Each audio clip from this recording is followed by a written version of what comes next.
fait la promesse. It believes to the faithful for the one who make a promise. Ne vous découragez pas à cause de ce Philistin. Don't discourage yourself because of those Philistines. Je suis retourné en arrière pour comprendre la signification du mot philistin ou du nom philistin.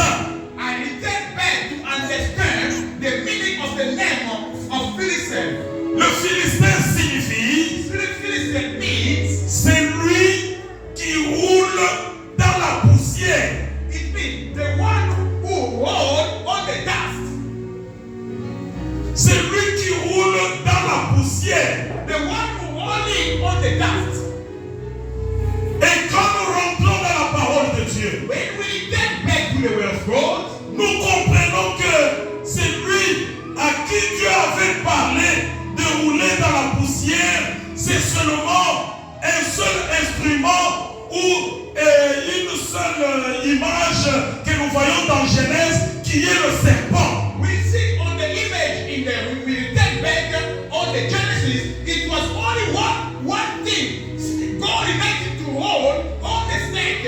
Control Peter, Maman Peter, control enfant. Donc rouler dans la poussière, Roll on the dust, c'est une malédiction provenant de Dieu. it means it's a curse coming from God.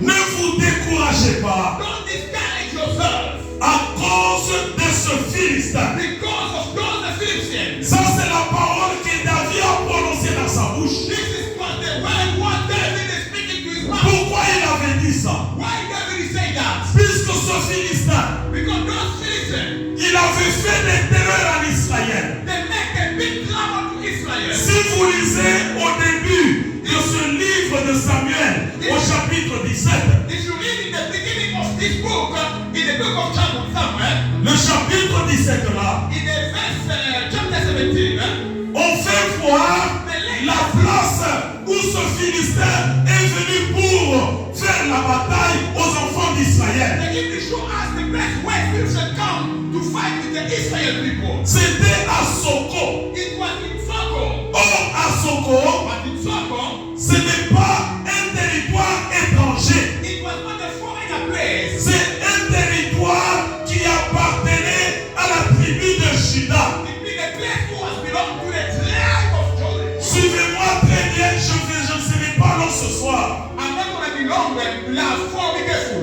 Le Philistin qui roulait dans la poussière a quitté son camp et il est entré dans le camp des enfants d'Israël pour leur livrer la guerre. You know the Philistines, they leave from their place. They was rolling on the dust. They come in Israel just to make them the battle. Pendant ce temps-là, During those times, c'est lui qui devait livrer cette bataille. one can go in those battles. C'était le roi Saül. It was the king Saul. Puisque c'était lui qui était le roi. It was him who was the king. Mais quand il a regardé le Philistin qu'on appelle Goliath, When you look at the Philistines, when you are looking at the Goliath, il s'est rendu compte que cet homme, c'est un méchant, c'est un guerrier depuis sa jeunesse. it means that this man is a very stubborn man. He's a stubborn man on the fire. Et il a même commencé à décourager tout le peuple d'Israël. Started to discourage the people of Israel. Par contre, il était roi. In case he was a king, Il avait les habits de la royauté. he was having the king dress. Mais devant le Philistin, Before the Philistines, il a eu peur he gets scared de l'affronter. to go and up to him. Pourquoi, pasteur? Pastor, Puisque l'Esprit de Dieu l'avait déjà quitté. because the Spirit of the Lord Je was commence la now. prédication. I'm starting my preaching now. Il ne faut jamais affronter Goliath You cannot attack si Goliath. vous êtes sûr que vous n'avez pas l'Esprit de Dieu. You must not attack Goliath if you don't have the Spirit of the Je Lord. m'appelle encore. I want to repeat again. Même si vous êtes fils d'Israël, Even though you are son of Israel, même si vous êtes l'enfant de Juda, even though you are a son of Judah, n'allez jamais à la rencontre de Goliath si vous n'avez pas l'Esprit de l'Éternel